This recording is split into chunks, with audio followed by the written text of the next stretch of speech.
Is Miami still the American dream wrapped in palm trees and ocean breeze? Or has it become a playground for the rich while pushing everyone else to the edge? From penthouse views in Brickell to the rising rents in Little Havana, the truth about living in Miami today isn't what the brochures promised. Some say it's a luxury haven. Others call it an economic trap. But only one thing's for sure.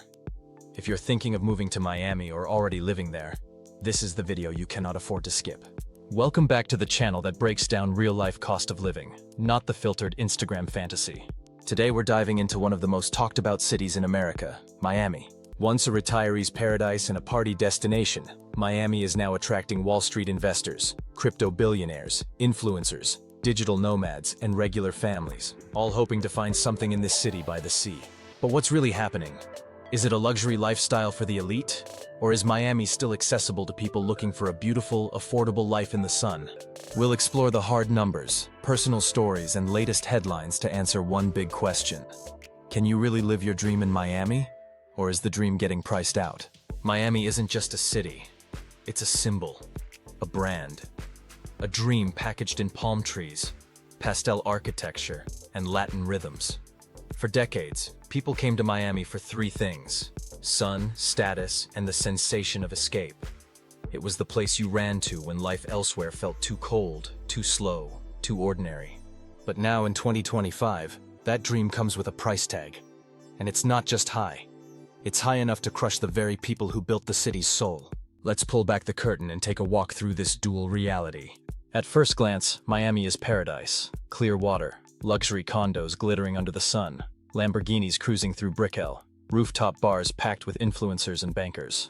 But walk 10 blocks west, and you'll meet another Miami. The Miami of working families sharing two-bedroom apartments with 3 generations.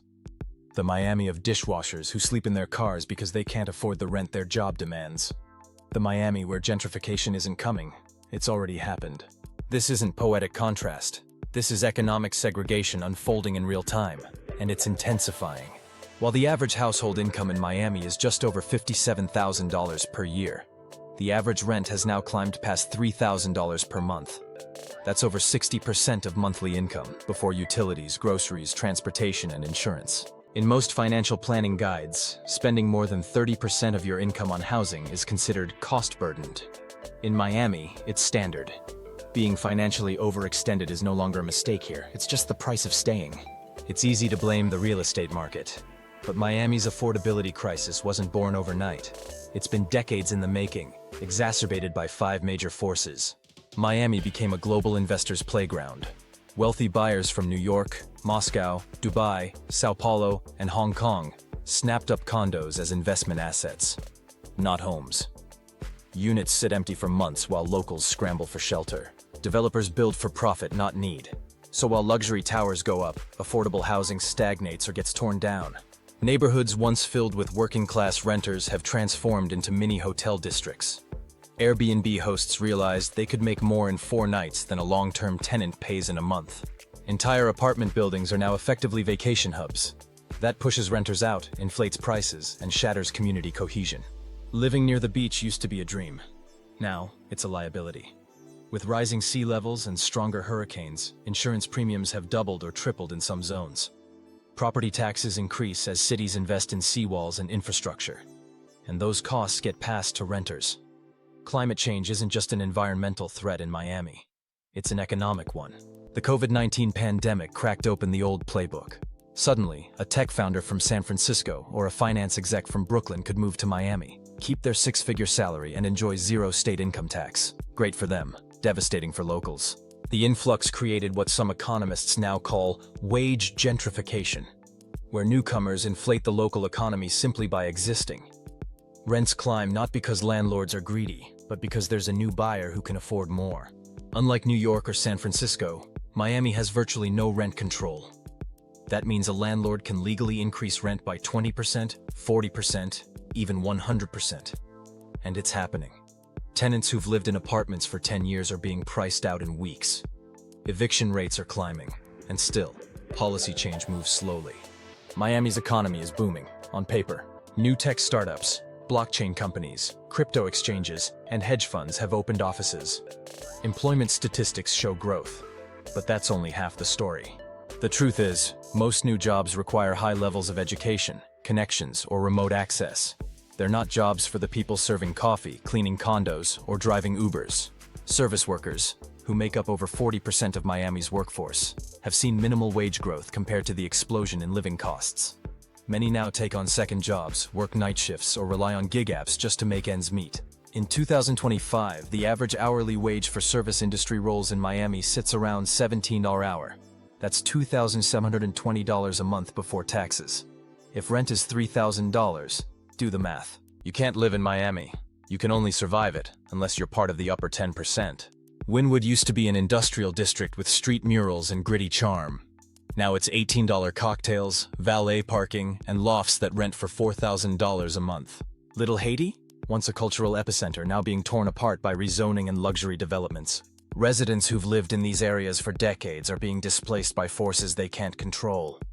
They're being told, in silent, structural ways, that they're no longer welcome in the neighborhoods they built. It's not that Miami is growing, it's that the soul of the city is being sold off in pieces. Let's get practical. Public transportation in Miami is notoriously unreliable. You'll likely need a car, which means monthly car payment, $450.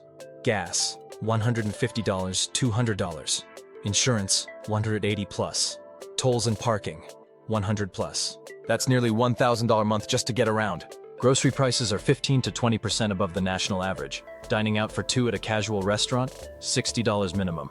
Want to brunch like a local? $150s for avocado toast and mimosas isn't rare in South Beach. Electricity, $180 month average. Water, trash, sewage, $100 a month. Renters or homeowners insurance? Through the roof, especially in flood zones. Fiber internet, $80 to $120 a month. Cell service, $100 a month for unlimited data. Now stack that on top of rent and car expenses, and you're easily pushing $6,000 plus per month just to live comfortably. And that's without any luxuries. So why do people stay? Because despite all of this, Miami still feels magical. And that's the hook. You can walk out of your overpriced apartment, feel the ocean breeze on your face, sip a cafetito from a hole in the wall in Little Havana, and feel alive.